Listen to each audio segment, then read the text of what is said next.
Sorry to interrupt. There is a clip of Stephen A. going around.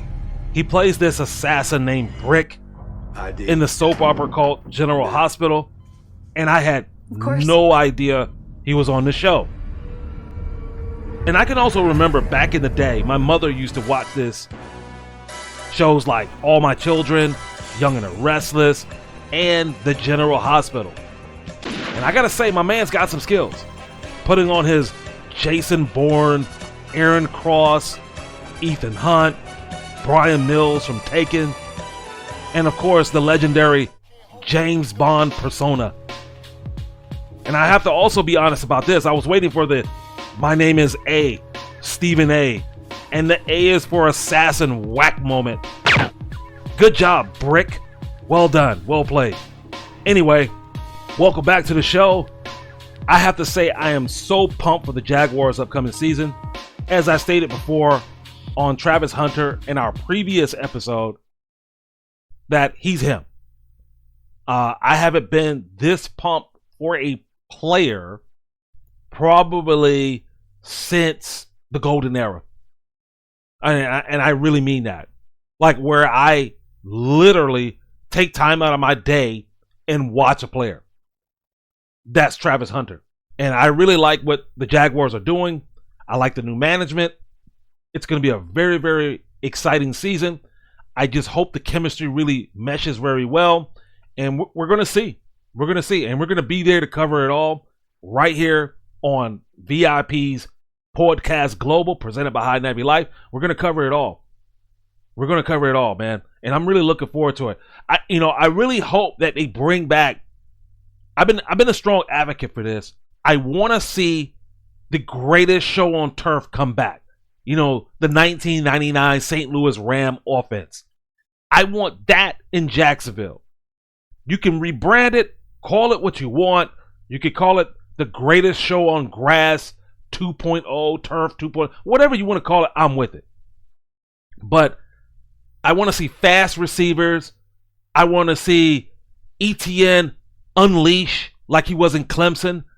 I want that. That's what we need to see. I want to see full throttle offense and a great defense. I want the pass protection, protecting T-Law. I want them protecting him, and I want to see what they could do. Because I really felt like the offense the last couple of seasons were extra conservative. I'm not saying nothing wrong with being conservative, but it was just too conservative. And too much of anything is not good.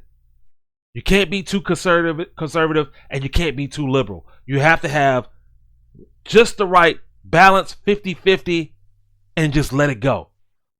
I hope we get that from the Jaguars this year. And then there is Shedeur Sanders, who I think will be the steal of the draft. And he will go down as the best rookie quarterback in the NFL. Mark my words. I think he's going to win that job. I think he's going to excel at a very, very high level. The man's got a chip on his shoulder because they did him dirty. They did him dirty. 144 dirty. That was not right. But that's okay. Everything happens for a reason, and it's only going to raise his stocks even higher. And we're going to be rooting for him as well. The UFL is a disaster right now in terms of the venue booking. I read that they got pushed out by other events, which is totally unacceptable. And this looks like this could have been a competitor tactic. They'll do things like that to try to push you out. I'll give you a good example. Here in Japan, we booked a venue that we canceled due to unseen circumstances. We canceled it. And when our competitors found out, they booked the gym for the next 2 years so we couldn't get it. But what they don't know is we don't need that gym. We're going to build our own gym anyway. So we'll have all the leverage when we do our thing. So no matter what they do, they can't stop us anyway. So that's our mindset and thinking. But they didn't know that. But I'm just letting you know that's what they did. So I think the UFL has a similar situation where they're getting pushed out during their biggest games of the season, which is the conference championships and the playoffs. You got road teams hosting games, and they shouldn't be hosting games. That doesn't look good. So I think they're trying to damage the UFL's reputation, and hopefully they can get their act together. I hope Redbird Capital can diversify their portfolio and take charge of its venues and networks. They need to own their own venues, and they got to get out there and start thinking out of the box. Like, how can we grasp this a little bit better? How can we come up with something new that has never been thought of before and just do our own thing? It shouldn't take you 10 to 15 years to get your own venue. It shouldn't take that long. You can do it if you put your thinking hat on and think the right way. Next, the Edmonton Oilers are down 0-1 at the moment, and they're looking to bounce back over the next couple of games. I got to say, nothing is better than hockey playoffs, man. Hockey rules in the playoffs. There's nothing better. And that's similar to what the NBA used to be back in the day. Then we have Caitlin Clark that says LeBron James is the GOAT, but she patterns her game after Steph, which makes no sense whatsoever. That's like being wealthy and saying your favorite car is a Koenigsegg or a Cybertruck, but you buy a used Nissan Titan, which is dubbed the worst commercial truck ever in auto history. Low sales, unreliable, and loads of quality issues. It just shows you people will say anything for anything. Then you have Angel Reese flopping, bluffing how tough she is. Let's be honest here. Is there any worse player in the WNBA right now that is all bark and no bite than Angel Reese? Her game is atrocious, and she is a walking meme. And what I mean by that, by saying a walking meme, if you haven't already, check out this YouTube channel. He goes by the name of Max is Nice. He mocks Angel so accurately, it's so hilarious. You got to see it. If you're having a bad day, we have your fix. Check him out. Guaranteed to roll you on the floor. Just type in the search bar, Angel Reese Be Like, then hit enter. You can thank me later. We reposted it on our YouTube community. By the way, it's so hilarious. Got some more emails. Dear Ifan, can you imagine Jordan as commissioner, finding Labalco's flops and cleaning up all his diva acts, along with load management and the entire league? That would be epic. Signed, everyone who canceled their NBA subscriptions, Oliver on the Gold Coast. Hey, Oliver, thanks for coming back on. And you're right. Everyone with half a brain would love to see that. They would love to see that happen. Dear Ifan, Michael Jordan will make the NBA great again. Sincerely, President Donald Trump. Ravi in Jacksonville.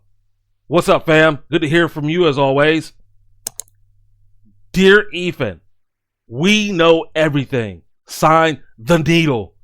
Alex in Scotland. Yep, pretty much. You know it's not a secret when Alex in Scotland emails the show. As you can see, everyone is sick and tired of Labalco and pretty much want him gone indefinitely. You know, let me say this. There is a clip of Tracy McGrady going around talking about how MJ had 30,000 plus showing up for a single game in the Sky Dome. And that's the Rogers Center in Toronto, if I'm not mistaken. I think so. You guys can correct me if I'm wrong. Check that. That's 33,216 in the stands for a single game. Not an all-star game, a regular season game. There is a difference, big difference, and that's the MJ effect. Name me one player right now packing seats like that for a single game, regular season. Can't name one player. And I'm really interested to see what the data will reflect regarding the ratings with MJ on the mic when he comes back. I want to see what the ratings are going to reflect over time. I want to see that. And riddle me this. For all you riddle gurus out there, do you think the NFL would challenge the NBA for Christmas games in the golden era? Do you think they would challenge the NBA back then? I don't think so. I don't think they would do it. It would be a huge risk. Now, today, the NFL has done that and has completely taken over. And American football is far more popular than the NBA right now. They're winning.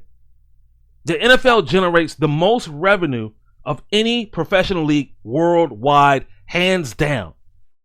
Nothing comes close. And college football is on the rise. They're right behind them. It's just better top to bottom. Hell, I'd rather watch the UFL and NHL over the NBA at this point. And I mentioned something earlier about the NHL playoffs. It's true. They arguably have the best postseason of any sport right now. It's just different. Nothing comes close.